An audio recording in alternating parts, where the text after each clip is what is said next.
Hi friends, welcome back to my YouTube channel. আজি আপোনালোকক মই বনাই দেখাবলৈ লৈছোঁ আলুৰ চিপছ। আলুৰ চিপছ বনাবৰ কাৰণে মই 4টা আলু গুটি লৈছোঁ। আপোনালোকে দেখিছে। প্ৰথমতে মই আলু গুটিকেইটা বাকলি গুচাই লৈছোঁ। বাকলি গুচাই মই পানীত ভাল ধৰণে চফাকৈ ধুই লৈছোঁ।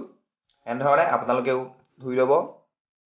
এয়া দেখিছে। এতিয়া মই এই আলুকেইটা শুকান কাপোৰেৰে ভাল ধৰণে মুচিব লাগিব। মই এখন শুকান কাপোৰ লৈছোঁ।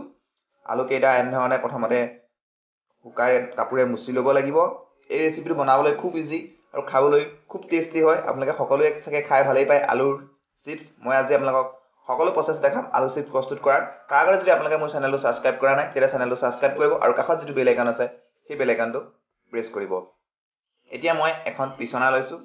পিছনাখনত মই দেখুওৱাৰ ধৰণে আপোনালোকে এনেধৰণে আলুটো কাটি ল'ব লাগিব। এনেধৰণে আপোনালোকে আলুটো লৈ আপোনালোকে দেখিছে মোৰ চকলকৈ আলুটো কটা হৈ গৈছে। এনেধৰণে আপোনালোকে পাতলা পাতলাকৈ যিমান পাৰে আপোনালোকে পাতলাকৈ কাটিবলৈ চেষ্টা কৰিব। এনেধৰণে পাতলা পাতলাকৈ কাটি ল'ব। তেতিয়া আলু চিপছটো ভাল ধৰণে ফুলি আহে আৰু খাবলৈ বেছি ধুনীয়া হয়, খাবলৈ আৰু মচমচীয়া হয়। এতিয়া আপোনালোকে মই দেখুওৱাৰ ধৰণে এনেধৰণে প্ৰথমতে আলুখিনি কাটি ল'ব। এই ৰেচিপিটো সৰু ল'ৰা ছোৱালীয়ে খাই খুবেই ভাল পায়। যিহেতুকে আপোনালোকৰ ঘৰত যদি সৰু ল'ৰা ছোৱালী আছে আপোনালোকে এনেধৰণে দোকানৰ পৰা কিনি আনি খোৱাতকৈ আপোনালোকে ঘৰতে প্ৰস্তুত কৰি খুৱাব পাৰে। এয়া আপোনালোকে দেখিছে মোৰ 2টা আলু কাটি হৈ গৈছে।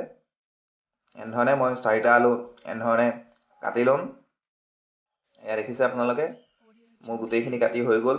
এতিয়া মই শুকান কাপোৰেৰে এইখিনি গোটেইখিনি ভাল ধৰণে মুচি লৈছোঁ।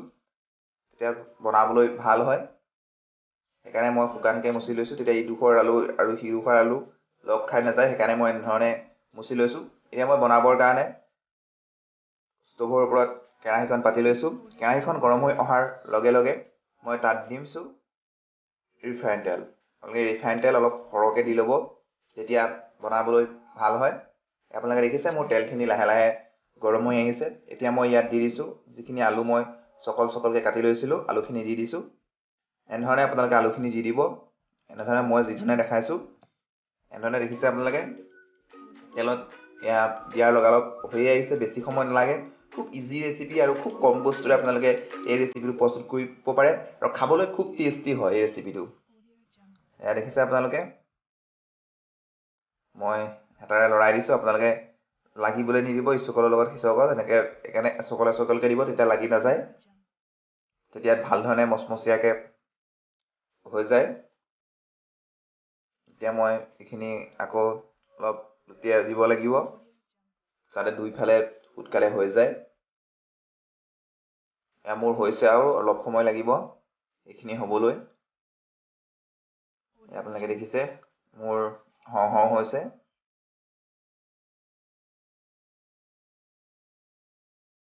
আপোনালোকে দেখিছে মোৰ প্ৰস্তুত হৈ গ'ল। মই এতিয়া এইখিনি এখন থালত ৰাখি দিম। তেলটো আপোনালোকে যাবলৈ নিদিব, তেলটো ভাল ধৰণে ৰাখি দিব তাত যাতে তেলটো পৰি যায়। আপোনালোকে তেলটো নোযোৱাকৈ ৰাখিব। এতিয়া মই আকৌ আপোনালোকক কেইচকলমান দি দেখাবলৈ লৈছোঁ। এনেধৰণে আপোনালোকে মই যিধৰণে দেখাইছোঁ সেইধৰণে আপোনালোকে দিবলৈ চেষ্টা কৰিব। এয়া চাওক মই কেৰাহীত দি আছোঁ, কেৰাহীখনত যিমান ধৰে মই সিমান পৰিমাণে দিম। এনেধৰণে আপোনালোকে এতিয়া যিহেতুকে সমগ্ৰ দেশতে কৰোণা ভাইৰাছে এক মহামাৰীৰ ৰূপ লৈছে, আপোনালোকে সকলোৱে জানেই। সেইহেতুকে আপোনালোকে এনেধৰণে দোকানৰ পৰা কিনি আনি খোৱাতকৈ, সৰু ল'ৰা ছোৱালীক খুওৱাতকৈ আপোনালোকে এনেধৰণে আলুৰ চিপছ ঘৰতে প্ৰস্তুত কৰি খুৱাওক। স্বাস্থ্যৰ কাৰণেও ভাল, যিহেতুকে আপোনালোকে এনেধৰণে ঘৰত বনাবলৈ চেষ্টা কৰক। মই এই ভিডিঅ'ৰ জৰিয়তে আপোনালোকক সম্পূৰ্ণ প্ৰচেছটো আপোনালোকক দেখাই দিছোঁ। এনেধৰণে আপোনালোকে প্ৰস্তুত কৰিব পাৰে। আপোনালোকে দেখিছে মোৰ সকলোখিনি দি হৈ গৈছে। দিয়াৰ পাছত গোটেইখিনি মই দেখুওৱাৰ ধৰণে আপোনালোকে লুটিয়াব।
এই আপোনালোকে দেখিছে মোৰ এইখিনিও হৈ গৈছে, গোটেইখিনি মোৰ হৈ গ'ল।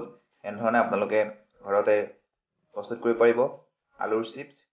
এই আপোনালোকে দেখিছে মই সেইখিনি গোটেইখিনি এতিয়া এটা বাতিত লৈ লৈছোঁ। বাতিত দি পেলাই মই ইয়াত নিমখ আৰু ৰেড চিলি মিক্স কৰিব লাগিব। এনেধৰণে প্ৰথমতে আপোনালোকে বাতি এটাত লৈ মিক্স কৰিব যাতে গোটেইখিনি ভাল ধৰণে সংমিশ্ৰণ হৈ যায়। এয়া আপোনালোকে দেখিছে মই দি পেলাই এনেকৈ সংমিশ্ৰণ কৰিছোঁ। আপোনালোকে লৰাই লৰাই সংমিশ্ৰণ কৰিব মই যেনেধৰণে দেখাইছোঁ।